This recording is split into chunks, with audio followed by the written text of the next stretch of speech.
Baba Masalları kanalımıza hoş geldiniz. Bugün sizleri Türk masal kahramanlarının en sevimlisiyle Keloğlan ile tanıştıracağız. Sadece bir halıyla gökyüzünde uçtuğunuzu hayal edin. Peki ya yolda devlerle karşılaşmak, sihirli elmalar koparmak ve gizemli bir altın anahtarın peşine düşmek? Bu macera Keloğlan'ın zekası ve yardımseverliğiyle pek çok engeli aşmasını, bir uçan halıyla hayal bile edemeyeceğiniz diyarlara gitmesini anlatıyor. Devlerden kurtulmak için hınzır bir plan mı kurdu dersiniz? Ya da peki o karga ve kırık aynayla neler yaptı? Merak ediyorsanız yerinizi alın. Çünkü bu masalı çok seveceksiniz. Hazır mısınız?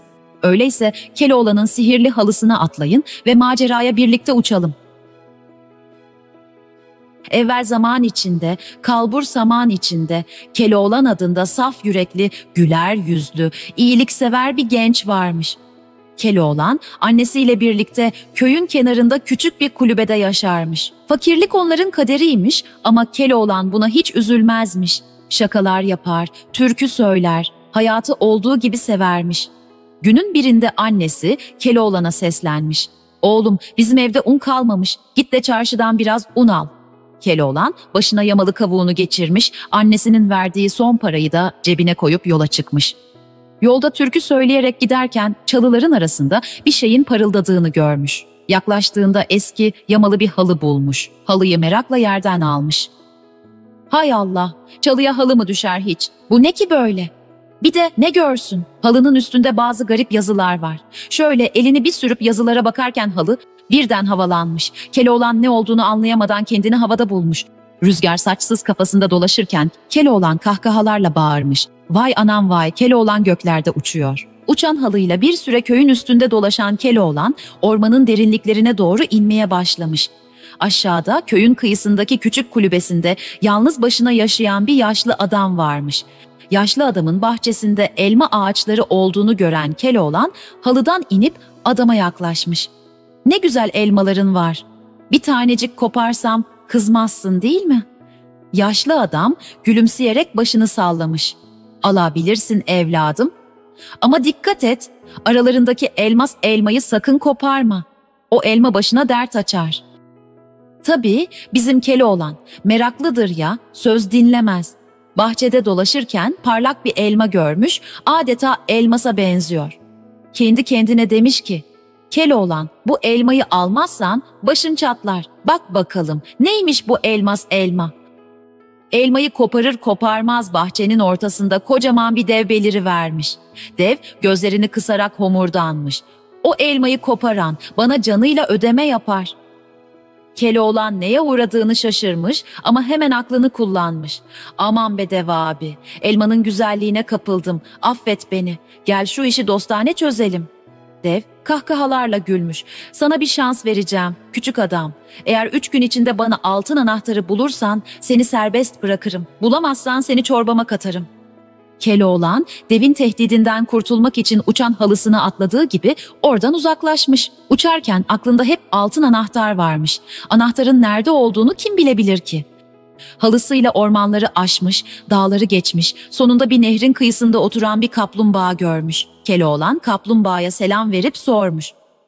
"Kaplumbağa kardeş, buralarda altın anahtar gördün mü hiç?" Kaplumbağa ağır ağır kafasını sallamış. "Buralarda yoktur ama biraz ilerideki köyde yaşlı bir kuyumcu var. O belki bilir ama dikkat et, kuyumcu çok cimridir." Keloğlan teşekkür edip halısına atlamış ve kuyumcunun köyüne varmış. Kuyumcuya sormuş. "Baba, bu civarda altın anahtar gördün mü hiç? Bana çok lazım da." Kuyumcu kıs kıs gülerek cevap vermiş. "Altın anahtar bende ama sana vermem. Ancak bir işimi yaparsan düşünebilirim.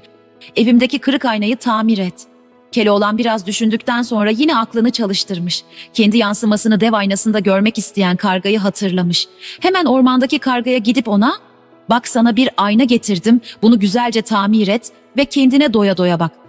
Karga hemen kuyumcunun aynasını tamir etmiş ve kendine doya doya uzun uzun bakmış. En sonunda canı sıkılmış ve uçup gitmiş. Keloğlan da aynayı kaptığı gibi halısına binerek kuyumcuya getirmiş. Kuyumcu bakmış ki aynası tamir olmuş, eskisinden güzel gösterir, sonunda dayanamayıp altın anahtarı vermiş. Keloğlan altın anahtarı bulup devin yanına dönmüş. Dev anahtarı alıp gözlerini kısarak Keloğlan'a bakmış. Sen sandığımdan daha kurnaz çıktın Keloğlan. Peki bir isteğin var mı benden? Keloğlan bir an düşünüp gülümsemiş. Vallahi Dev abi, anneme güzel bir un torbası götüreyim, yeter.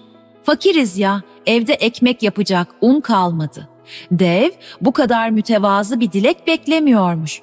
Keloğlan'ın bu saf ve yardımsever isteği karşısında duygulanmış ve ona sihirli bir torba vermiş. Bu torbadan ne istersen çıkar Keloğlan. Annen artık hiç aç kalmaz. Keloğlan uçan halısıyla evine dönüp annesine sarılmış. Sihirli torbayı gösterip ne kadar mutlu olduğunu anlatmış. Annesi gözyaşları içinde. Ah benim güzel oğlum, bakıyorum yine başını belaya sokmadan iş yapmamışsın ama sonunda bize bereket getirmişsin. O günden sonra Keloğlan ve annesi bolluk içinde yaşamış. Sihirli torba sayesinde köydeki yoksul komşularına da her zaman yardım etmişler. Keloğlan'ın iyiliği dilden dile yayılmış, herkes onu sevmiş. Ve gökyüzünde bulutlar ne kadar pamuk gibiyse Keloğlan'ın yüreği de o kadar temiz kalmış.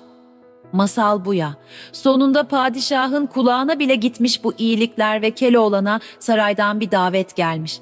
Ama Keloğlan sarayda yaşamaktansa köyünde doğayla iç içe dostlarıyla mutlu olmayı seçmiş.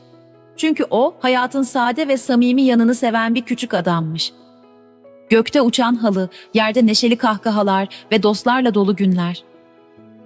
Keloğlan'ın maceraları burada bitmiş ama onun iyiliği hep sürmüş.